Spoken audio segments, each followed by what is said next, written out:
I'm Dan. I'm Elisa. This is our JRPGLife. We love the Nintendo 3DS. In fact, we have every one of them. All the games. All the games. We don't have all the consoles, but we have a lot of them. Even some weird ones. Yes. We're going to show you all of them because we have them there, we have them here, and we have them over there. Let's dive in. So this is, once was at a GameStop, and we repurposed it secondhand from a local place, and now we keep a lot of consoles in it, not just 3DS, but we do have some 3DS box consoles along the bottom. This is actually my daily driver, the SNES version. Some of the cool 3DS accessories, Game Boy SPs, DSIs, and then a lot of 3DSs up here, including the OG consoles. So we're gonna dive into each of those shortly. Okay, and here we have our box 2DS consoles and some of our special editions, including some of the Japanese import special editions. And up here we have our complete 2DS collection. I know it's kind of an odd console to collect, right? But we have all of them that were released in the US and some from outside of the US. So I'm excited to dive into those. That's one of my favorite parts of our collection. So here are the original launch model 3DSs. This is where I first picked up a 3DS, the Midnight Purple one in particular. Unfortunately, none of these are ambassador models. But this model is kind of neat because this is actually a loopy modded original 3DS. We actually use this for live streams. We use this for game footage recording, game capture. Since this model doesn't work with any of the new 3DS games, we'll probably have to upgrade at some point for our capture device, but this works for now. And we did recently pick up the box and manual for our Zelda 3DS. We did have to get it after buying the original because we bought the console at a Goodwill for like, what, 20 bucks? I think it was like 30, and it had some games and a soft case.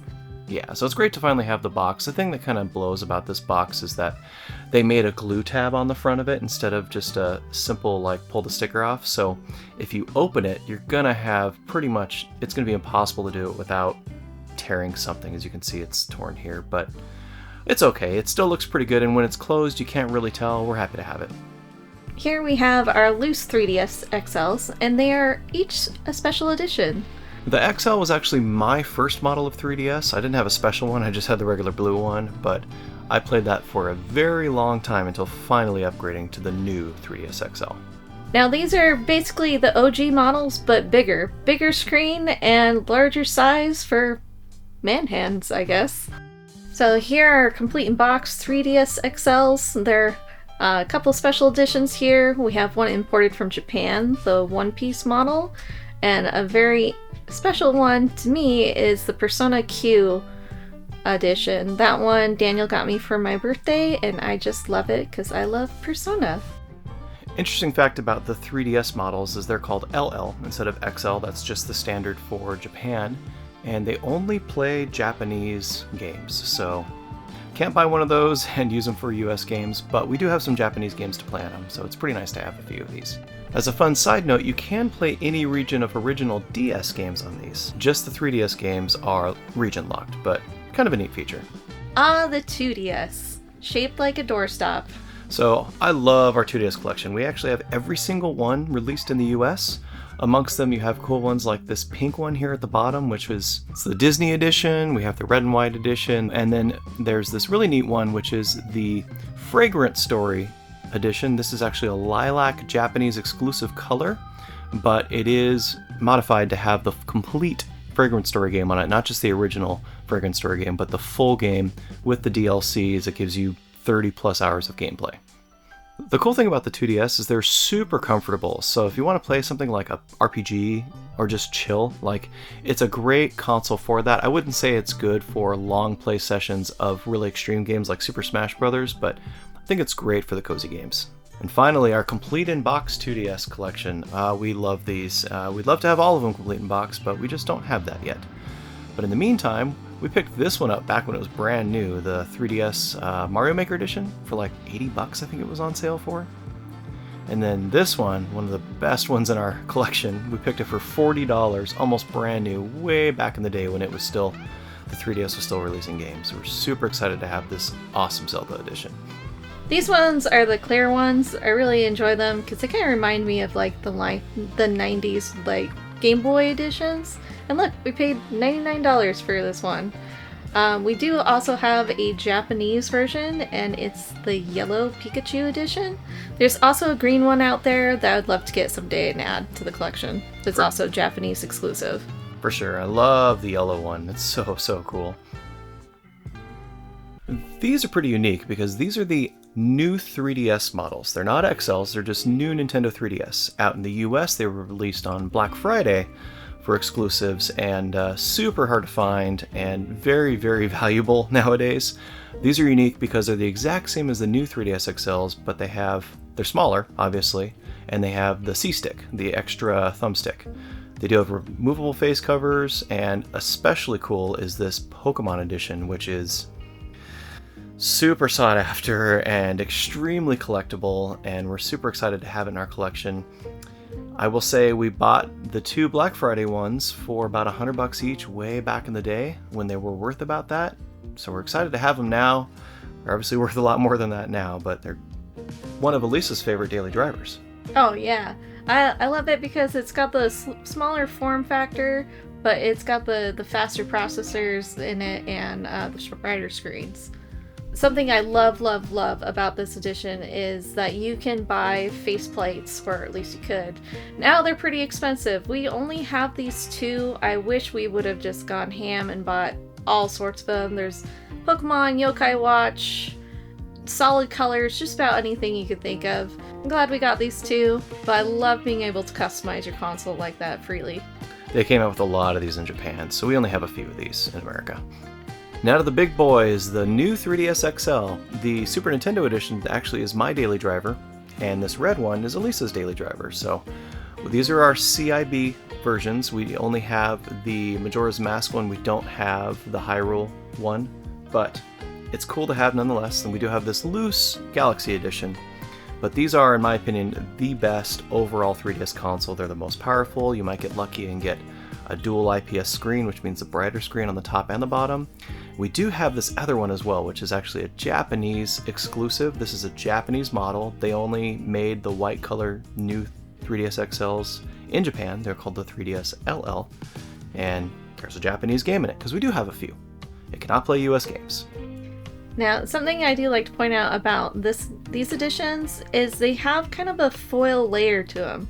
So if you buy one, I would recommend getting a clear case on top of them, because I've seen them just completely peel off. Absolutely. Okay, this is our most unique and limited 3DS console that we own, and this is the Guide Louvre. I don't know how you say it. we do not know how to speak French, so we're gonna say Louvre. Yeah. Le Louvre, le musée du Louvre. So they only released these at the Louvre Museum. This was used as an AR guide to guide you through the museum and kind of show you what you were looking at. And they finally sold all these to the public when they stopped using them. And you can see it has some really unique features on it, like special little symbols of what the buttons mean for the Louvre specifically. This does not play games. It only plays the software that was built into it. It does not have a stylus. That is also covered up. And as you can tell, it's a little bit worse for wear, but this was rented for free, I believe, by many people attending the Louvre. And it also came with this neat little lanyard that helps you kind of wrap it around you without having to lose it while you're looking at cool paintings and statues. But we're excited to have it in our collection. Another kind of unique thing about it is that if you have it on outside of the Louvre for more than like 30 minutes, it stops working and you have to open it up and hard mod it to like get it to work again. That's how they discourage people from stealing this. Not only that, there's no speakers that work on the system. Yeah. You could only use headphones, and they were custom Nintendo headphones that were also given out at the Louvre. The game related to this is actually right here. We own it as well. It's part of the complete 3DS collection. We have the cool sleeve for it. This is the English version, which is the super hard to find and very collectible one. Very pricey nowadays, but this is the game that's built into the Louvre. But if you wanted to bring your own 3DS, you could use one of these games that they used to sell there as well. Here's the final models of the 3DSs, which is a 2DS XL. Now, these were interesting because they had a different screen on them, but it can basically do everything that the 3DS the new 3DS XL does, but without 3D. It's got the extra C-stick. They did move the speakers to the bottom, which is not great because you can cover them with your hands while you're playing. And that top screen, not my favorite quality. It kind of looks like an old iPhone. We have a special cover on this one. Cute little Pikachu covers on it. We do have a Japanese edition one back here that's called the Lilac version.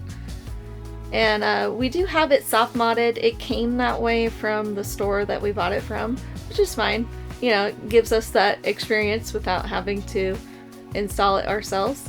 We don't usually mod our 3DSs, in fact we just don't, but we really wanted this colorway because it's a Japanese only colorway, so we figured it was okay to buy it even though it's modded, but it's a cool looking little system. We have a special edition Pokeball 2DS XL, very cute. My favorite is the Pikachu 2DS XL, so cute. Love the little nose and mouth and the cute little cheeks. And we have couple other ones that are the Mario Kart editions that are purple and an orange and white one. Here are some accessories for the 3DS models. This one is actually just a case, like a cover. It is not a faceplate for the new 3DS, it's just a cover. But there's a Dragon Ball 1, Dragon Ball Super. They came up with a lot of these in Japan, not as many in the US, but there are a few out there. We usually just go for the clear cases to protect our consoles so that we get the look of what they are while also protecting them. Well, it's mainly availability out here too. That's true. Now this is kind of a weird one. It's the Save Editor 2. So you could theoretically back up your games with this hardware and software. Fortunately, the software has expired and it's no longer supported. But you could use this to, you know, kind of like Game Shark your game and add levels or cheat codes, those kind of things. Pretty neat, unusual device. We're happy to have it in our collection. Now, the 3DS is kind of famous for having some weird accessories. To make up for the fact that there wasn't another analog stick, they created these. The Circle Pad Pro. We have one for the OG and one for the XL, or in this case, the LL.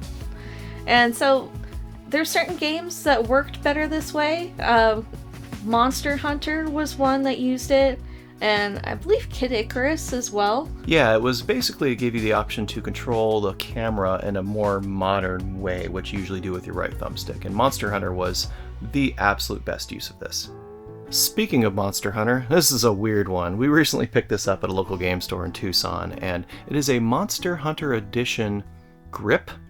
Not a Circle Pad Pro, but it's a grip. It has a battery slot, it has the IR port to get all your functions, and the weird part of it is the thumbstick is way up on the top left here, which is really odd. But honestly, it's a pretty comfortable grip, like in its own, and it's just neat. Weird and bulky and neat, and it's made specifically apparently for Monster Hunter 4 Generations. Here's our kind of not for resale stuff. Some of these were given out to Nintendo Rex, using as talking points to explain this new console that's coming out for selling and explain the differences between the 3DS, the new 3DS, the 2DS, and that's also showcasing that the 2DS is a part of the 3DS family. A lot of times there can be confusion during this time on whether or not this is a DS, but 2DSs are actually 3DSs. And then we also have a lot of store signage that we've purchased over time. This one is the 3DS Pikachu edition, as I like to call Nipples Chew. Yeah, because the camera are on where his nipples are. Yes, we've come across the console a few times, but usually it's pretty beat up, honestly, so we haven't found a nice one for good price to pick up. So these are like sticker displays for Fire Emblem and Pokemon. This would go on a store display or kiosk. Little shelf talkers. These are just posters, right? These are 3DS era posters. This one's cool because it basically features the puzzle mastering artist, coin collecting, a little bit of everything. Just, I'm not a gamer, I'm all these other things, trying to appeal to new audiences and We love the style, and it worked. The 3DS sold pretty well. And the backside is just a big Mario Kart 7 ad, which is also neat. And it shows all the different colorways of the original 3DS. We need to find more of those because I don't think we have all of them yet. We have every single one. There's purple, turquoise, red, pink, and black. Oh, I guess we do. My favorite, expensive cardboard. So this was a GameStop shelf display, and it's 3D, and I just love it. We got this for an amazing deal at a local video game store that was clearing out their storage before they just completely sold out all their inventory. I think we got it for like $25 or something. It was wild. And this thing is, already 10 years old now, and it still just looks amazing. And it's small enough to fit in our game room without taking up too much space. Yes. And my next favorite expensive cardboard in our collection for 3DS is the Yokai Watch one. This one we picked up recently, I think at a Game On, and they had it for something crazy. I asked them, is that for sale? And they said, sure. $15? Yeah, I think we paid him $20. It was just wild. Yeah. Now, it's not perfect. There is some damage over on the Jimbanyan side, but otherwise it just looks beautiful. So there are a bunch of these Nintendo Club exclusive 3DS game cases, and we only have a few of them, but we love them. We'll probably try to find all of them eventually. I don't know how many there are, maybe like a dozen, and they all have these really cool interior designs on them. It's just a neat kind of thing to have. Why not? Some of them came with multiple covers in just one case, so you could kind of swap out for whichever one you wanted to display. Mm-hmm. As a last honorable mention, there are a lot of games that include specialized accessories for that game, and one of them is Kid Icarus Uprising. This actually has a little stand in it that allows you to place the 3DS on it to give it a rest so that you can use your other hand more comfortably to play the game. It's still not very comfortable. It's a challenging game to play, but very fun nonetheless. Other examples include the Skylanders edition, and then there were a lot of wild ones coming out of Japan that we don't have. Is 3DS collecting still viable nowadays? Well, it can be prohibitively expensive to pick up some of these consoles, but if you have a good one, there are plenty of games to play on it. We can recommend it, if you can do it. This isn't everything released for the 3DS by all means, but it's everything we own. Yeah, we have a lot of weird stuff. Yeah, so thank you so much for joining us on this collection journey, and we'll see you next time. Everybody have a great day.